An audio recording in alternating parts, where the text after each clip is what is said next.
एक और सवाल है, मेरे घर में किसी चीज़ की कोई कमी नहीं है, मेरे यहाँ सब कुछ है, सारी सुख-सुविधाएँ हैं, फिर भी मैं संतुष्ट नहीं हूँ।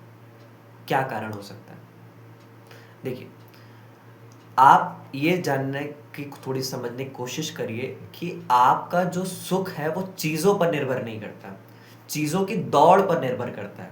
जैसे आप ये कहते हो कि मुझे कूलर चाहिए, तो कूलर तो सिंपल सी एक डिवाइस है, आप उसका इस्तेमाल कर सकते हो। लेकिन होता ये है कि कूल आपके मन में थॉट्स आते हैं, कूलर मिलेगा, फिर कोई चीज़ आएगी, ठंडी हवा में हम आनंद लेंगे, 4 दिखाएँगे कि देखो मेरे यहाँ कूलर आया है। तो उसको पाने की दौड़ में एक रस होता है कि हाँ भाई मेरे को कोई चीज़ मिलेगी। जब वो मिल जाती है तो मिट्टी हो जाती है।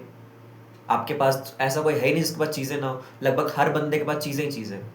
कोई कमी नहीं किसी के पास। लेकिन कोई भी उतना संतुष्ट नहीं होता।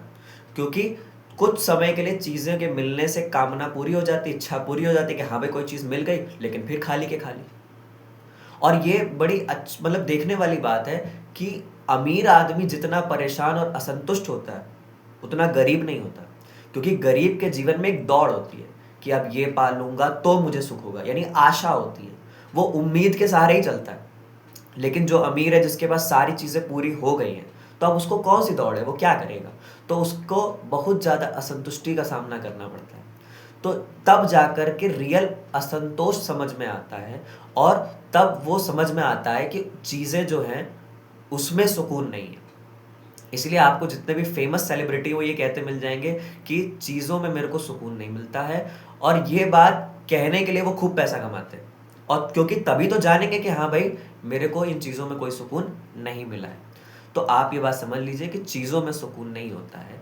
सुकून अगर कहीं होता है तो भीतर होता है। आप अगर सुखी होना चाहते हैं तो कल सुखी नहीं हो सकते, हियर एंड नाउ अभी सुखी हो सकते हैं, तुरंत ही सुखी हो सकते हैं। और जब तुरंत सुखी होंगे तब अध्यात्म पैदा होता है और जिसके जीवन में अध्यात्म पैदा हो गया वो किसी भी परिस्थिति में रहे कभी दुखी नहीं हो सकता। जनक जैसा राजा भी अपने दरबार में उतना ही सुखी था जितना शुकदेव जी जैसे महाराज जो नग्न अवस्था में चारों तरफ विचर रहे थे।